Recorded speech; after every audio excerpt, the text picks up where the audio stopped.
बिस्मिल्लाहिर्रहमानिर्रहीम, अस्सलाम वालेकुम। Welcome to the cook with Noore. आज हम सिजलिंग ग्लाउटी कबाब बना रहे हैं विदाउट बारबेक्यू ग्रिल के, तो वीडियो एंड तक ज़रूर देखिएगा। बहुत ही मज़े के कबाब।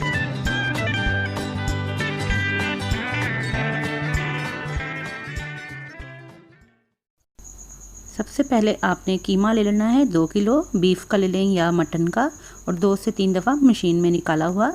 इसके साथ हम पेस्ट बनाएंगे एक हरी मिर्च की, और पपीता 1 चम्मच, और एक गठी हरा धनिया लेकर तो ये शामिल कर देंगे। 3 से 4 हरी मिर्चें लेंगे। हल्दी, लाल मिर्च पिसा हुआ, गरम मसाला, अदरक लहसुन पेस्ट इसमें शामिल करेंगे। नमक जो है मैं इसमें तकरीबन 1.5 चम्मच डाल रही हूँ। आप टेस्ट के अकॉर्डिंग जो है नमक मिर्च कम ज़्यादा कर सकते हैं इसमें। पपीता पाउडर जो है, कच्चा पपीता जो है वो इस चीज़ को गलाने में बहुत फ़ायदेमंद है।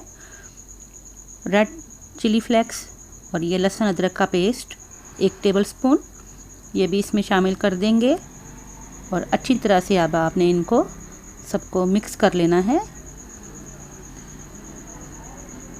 चलिए मैं अब इसको प्रॉपर अच्छी तरह से मिक्स करती हूँ। इसके बाद आपको इसका नेक्स्ट प्रोसीजर दिखाती हूँ। 2 से 3 मिनट तक अच्छी तरह मिक्स करती हूँ। अब मैं इसमें भुना हुआ 1/4 कप बेसन शामिल कर रही हूँ, और थोड़ा सा फ्लेवरफुल टेस्टी करने के लिए 1 चम्मच चाट मसाला मैंने इसमें शामिल किया है। ये ऑप्शनल है चाट मसाला, अगर आप डालना चाहें। इससे तरह के चटपटे मज़े के बन जाएंगे आपके कबाब।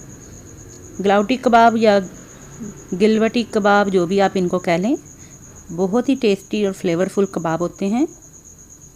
आप पार्टीज़ वगैरह के लिए, दावत के लिए बना सकते हैं। इस तरह से हाथ में थोड़ा सा कबाब का आपने मसाला लिया, थोड़ा सा पहले मिक्स किया, और बाद में बस प्रेस कर देना है आपने। ये देखें, ये सारे मैंने जो बनाए हुए हैं आपको दिखा देती हूँ। बस इस तरह से 1 फिंगर जितना कबाब होता है ये, और हाथों से बस इस तरह इनको, कोई प्रॉपर शेप देने की ज़रूरत नहीं होती, बस हाथ में दबा के आपने तो कबाब की शेप दे ली। अब ये 2 टेबलस्पून जितना बस मैंने ऑयल शामिल किया है, और इसमें इनको हम फ्राई कर लेंगे। आप चाहें तो तवे पे भी इनको फ्राई कर सकते हैं, जिसमें भी आपको आसानी हो। चलिए अब इनको हम हाई फ्लेम के ऊपर झटपट फटाफट से इनको फ्राई करेंगे। इनका कलर आएगा तो इनको टर्न कर लेंगे। बहुत ही मज़े के कबाब बनते हैं, क्योंकि इसमें पपीता शामिल है तो बहुत जल्दी ये गल भी जाएंगे।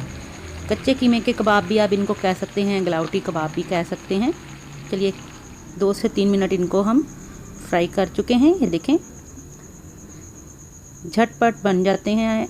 आप एज आ इवनिंग स्नैक्स या एपेटाइज़र्स के तौर पे या साइड डिश के तौर पे मेहमानों के लिए चाय के साथ आप इनको बना सकते हैं। बहुत ही झटपट बनने वाली रेसिपी है। चलिए मैं ये निकाल के तो इनका फाइनल लुक आपको दिखाती हूँ। ये देखें, आप सैलड लीव्स वगैरह या सलाद पत्ता, खीरे वगैरह साथ इसके काट लीजिएगा। उम्मीद करती हूँ आज की रेसिपी पसंद आई होगी। ज़रूर ट्राई कीजिएगा। दुआओं में याद रखिएगा। फिर हाज़िर होंगे। अल्लाह हाफिज़।